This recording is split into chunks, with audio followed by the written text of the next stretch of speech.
Stop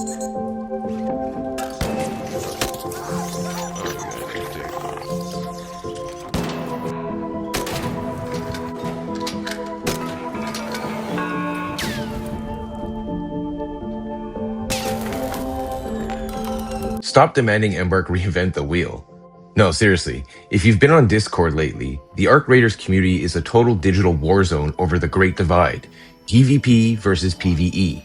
But after 10 years behind the curtain testing games, I look at these debates a little differently. I'm Mr. Winner, and today we're cutting through the noise to talk about why splitting this game might just be the fastest way to kill it. We're diving into the secret sauce of the loop and why that tension is exactly what makes this game special. It's the elephant in the room, or the giant mechanical drone in the sky. I get it. Losing a bag of loot to a player you never even saw feels like a personal insult to your time. It's like dropping your ice cream cone directly on the pavement, a special kind of soul crushing. But I don't have a side. I just want to protect the soul of the loop. First, let's look at the facts. We actually know what a PvE only Arc Raiders looks like because Embark showed us the first version way back before launch.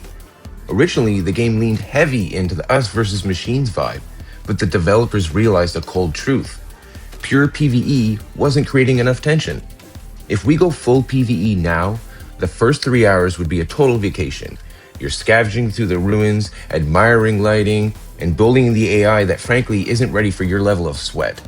But as an old school gamer who grew up with Earthworm Jim and Duck Hunt, I know how quickly a vacation becomes a chore. Those games didn't give you a tutorial. You learned by getting punched in the face. Without the fear of a squad crouching in the shadows, the extraction loop becomes a grocery run. Drop in, avoid the predictable AI pathing, leave. The stakes evaporate. You stop asking, can I make it out, and start wondering, why am I even doing this? But here's the catch. If taking the players out makes a game a chore, taking the machines out makes it a completely different genre. What if we go full PvP? Suddenly, Arc Raiders loses its soul. It stops being a survival extraction game and becomes a weird, retro, futuristic Fortnite clone where the lore is just background noise. You're not surviving a dying world, you're just deathmatching in a pretty environment.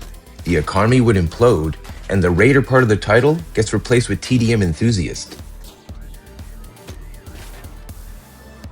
Here's the part people hate to hear. Splitting the game doesn't add options. It divides the house.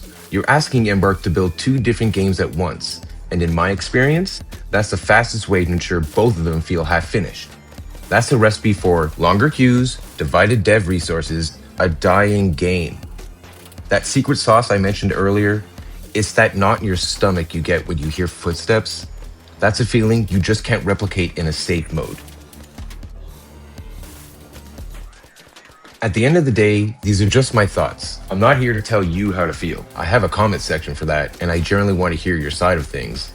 I'm just speaking from my own perspective after a decade in the weeds testing games. My only real hope is that this encourages all of us just to take a breath, step back, look at the bigger picture, and let Embark cook. If the game ends up sucking, then it sucks. We move on, no big deal. Everything dies eventually, right? But for now, let's see where this road leads. Stay grounded, keep raiding, and I'll see you in the next one. Oh, before I forget, I reached the 100k damage mark before the window closed. Did you make it?